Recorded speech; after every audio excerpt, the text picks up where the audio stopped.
আসসালামু আলাইকুম, দিবের.com থেকে আমি Sheikh Nila and welcome to another new vlog. কি অবস্থা সবাই? আশা করছি সবাই খুব ভালো আছেন। আল্লাহর রহমতে আমি অনেক ভালো আছি, আর এখন বেশি ভালো আছি কারণ অলরেডি ইতালিতে জুন জুলাই আগস্ট মাস চলে আসছে। আর আপনারা জানেন যে ইউরোপের দেশগুলোতে জুন জুলাই আগস্ট মাস আসা মানে কি জিনিস। এই দিনগুলোতে শুধু হবে আনন্দ, শুধু হবে উৎসব, আর আপনাদের মাঝে শেয়ার করতে যাবো নতুন নতুন vlog. So June July August মাস যখনই আসে তখন আসলে সব জায়গার স্কুল কলেজ যাবতীয় শিক্ষা প্রতিষ্ঠান সমস্ত কিছু বন্ধ থাকে, আর অল্প বয়সী সমস্ত ছেলে মেয়েরা থাকে রাস্তাঘাটে।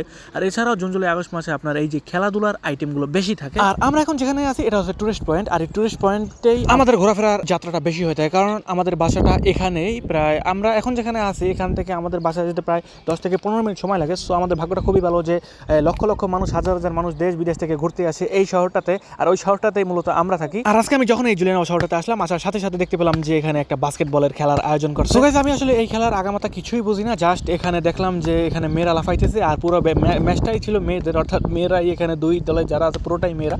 সো এই খেলাটা আমি শুধু মেয়েদের লাফালাফি বা এখানে হাঁটা চলাই দেখতেছি, আর ওই একটা কর্নার একটা টিভির মতো আছে, টিভির মধ্যে কিছুক্ষণ পর একটা পয়েন্ট ওঠে, বাট আমি এই খেলার আগামাতা গোড়া কিছুই জানি না।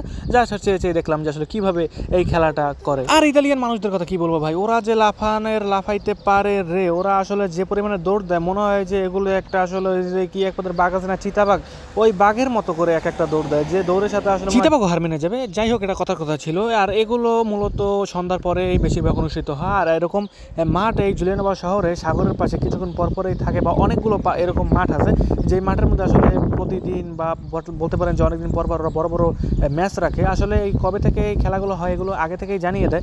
সো আমরা চেষ্টা করি যে ওগুলোতে উপস্থিত থাকতে, যদি এই খেলাগুলো ভালো বুঝি। আর মূলত যদি ফুটবল খেলাটা হয়, এই ফুটবল খেলাটায় আমরা বেশি উপস্থিত থাকি। এই ধরনের টুকিটাকি খেলার চেয়ে এই মাঠটার মধ্যে এমন কোনো ধরনের খেলা নেই যেগুলো আসলে এখানে অনুষ্ঠিত হয় না। এখানে হয় না শুধুমাত্র ফুটবল, কারণ এটা ফুটবলের মাঠ না, ফুটবলের মাঠের ডিজাইনটা একটু অন্যরকম হয়ে থাকে। সো গাইস, আমি আসলে যখন খেলা দেখতেছি একটু পরপরই দেখি যে রেফারি আছে পুরুত করে কতক্ষণ পরপর বাঁশি বাজায়, মানে খেলা এই 2 মিনিট চলে বারবার করে বাঁশি বাজায়, 2 মিনিট চলে বারবার করে বাঁশি বাজায়। আর উনি হচ্ছেন এই খেলার এখানে যে দুইটা দল খেলতেছে এর মধ্যে উনি হচ্ছে একটা দলের প্রধান বলতে ওনার আন্ডারে একটা হেডমাস্টার বলতে পারেন আর কি। উনি হেডমাস্টার একটা দলের, কোন দলের এটা আমি ঠিকভাবে জানি না। সে কতক্ষণ পরপরই খালি মেজাজ খারাপ করে যখনই তার দলের কোনো প্লেয়ার দেখে যে নিয়মের বাইরে চলে গেছে। আসলে এই ধরনের খেলাগুলো দেখতে আসলে সামনাসামনি আরও ভালো লাগে, কারণ আমি আসলে ফোনের মধ্যে বা রাতে এই জিনিসটা আসলে ঠিকঠাকভাবে ক্যাপচার করতে পারিনি। তারপর যতটুকু পেরেছি আপনাদের মধ্যে শেয়ার করেছি। সো কেমন হয় এগুলো আসলে জানাবেন, যদি কোনো কিছু কম বেশি করা লাগে, ভয়েস ক্লিয়ার আছে কিনা, ক্যামেরা ঠিকঠাকভাবে কাজ করতেছে কিনা, এগুলো চাইলে জানিয়ে দিতে পারেন। সো এই ধরনের খেলাগুলো যদি আপনি কখনো সামনাসামনি দেখেন, জিনিসটা আরও উপভোগ করতে পারবেন। যদি কিছু বুঝেন আর না বোঝেন তাতে কোনো ধরনের সমস্যা নেই, দেশ বিদেশের বহুত মানুষ এখানে থাকবে। আর এখানে বেশিরভাগ মূলত টুরিস্টরাই বেশি আসে, অন্য দেশের মানুষরাই বেশি আসে। জুন জুলাই আগস্ট এই 3 মাস 4 মাস এখানে প্রচুর পরিমাণে মানুষ হয়। আর এই খেলাগুলো আসলে এই 3-4 মাসেই বেশি খেলে আরাম বেশি, কারণ শীতকালে পোশাক আশাকের ব্যাপারটা থাকে অন্যরকম। তারপরে এরকম খোলামেলা ড্রেস পরে দৌড়দৌড়ি করা যায় না, লাফালাফি করা যায় না। এছাড়াও শীতকালে অনেক সময় দেখা যায় বরফ পরে উঁচু হয়ে থাকে, শীতকালে দেখা যায় বৃষ্টি হয়। শীতকালে আসলে নানান প্রকার সমস্যা ইউরোপের দেশগুলোতে হয়ে থাকে। সো গরমের দিন এইসব দিনে প্রচুর পরিমাণে রোদ থাকে, প্রচুর পরিমাণে দেশ বিদেশে মানুষ থাকে, ওরাও অনেক উপভোগ করে এই ধরনের খেলা খেলতে। যারা দেশ বিদেশ থেকে আসে তারাও অনেক ধরনের আনন্দ উৎসব করতে থাকে। সো সব কিছু মিলিয়ে দিলে আসলে বলা যায় যে গরমের দিনগুলোতেই আসলে বেশি উপভোগ করা হয় এই ধরনের ঘোরাফেরা কিংবা বিভিন্ন রকমের খেলা। যদি কেউ ইউরোপের দেশগুলোতে আসেন, বিশেষ করে যদি কেউ ইতালিতে আসতে চান, আমি আপনাদের বলবো যে আপনারা চেষ্টা করবেন আগস্ট অথবা সেপ্টেম্বরে অথবা জুনের দিকে আসতে, কারণ এছাড়া যদি অন্য দিনগুলোতে আসেন আপনি আপনার যে পোশাক আশাকগুলো আছে, শীতের যে পোশাক, এগুলো নিয়ে আসলে দৌড়দৌড়ি করতে করতে আপনার সময় শেষ হয়ে যাবে।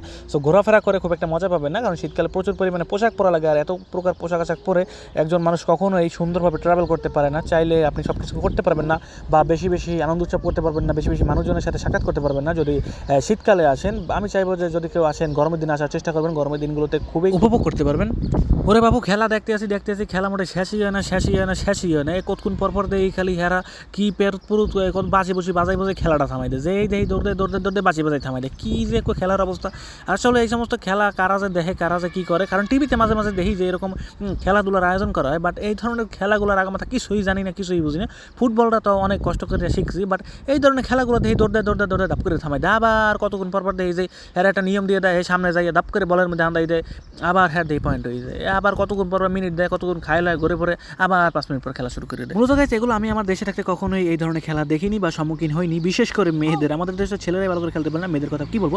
সো যাই হোক, এই ধরনের খেলাগুলো আমি বেশিরভাগ আগে দেখতাম টিভিতে। সো টিভিতে দেখার অনুভূতি আর সামনাসামনি দেখার অনুভূতি এটা আসলে খুবই অন্যরকম, কারণ সামনাসামনি দেখার মজাটা আসলে খুবই ডিফারেন্স হয়ে থাকে।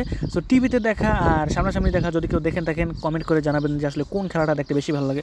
সো গাইস, এই ছিল আজকের আমার ছোট্ট ব্লগ। দেখা হবে পরবর্তী কোনো নতুন ব্লগে। এরকম আরও নতুন নতুন ব্লগ দেখতে চাইলে কিন্তু আমাদের সাথে থাকতে হবে। আর আমি খুবই দুঃখিত, কারণ আজকে আমি 1 মিনিটের জন্য হয়তোবা আমার ফেসটাকে খুব একটা দেখাইনি হয়তোবা ক্যামেরার মধ্যে। সো পরবর্তী সময় চেষ্টা করবো যে আমার ফেস সহ আরও নতুন কিছু দেখাতে। সো সবাই ভালো থাকবেন, সুস্থ থাকবেন, ভালো লাগলে আমাদের সাথে থাকবেন। ধন্যবাদ সবাইকে।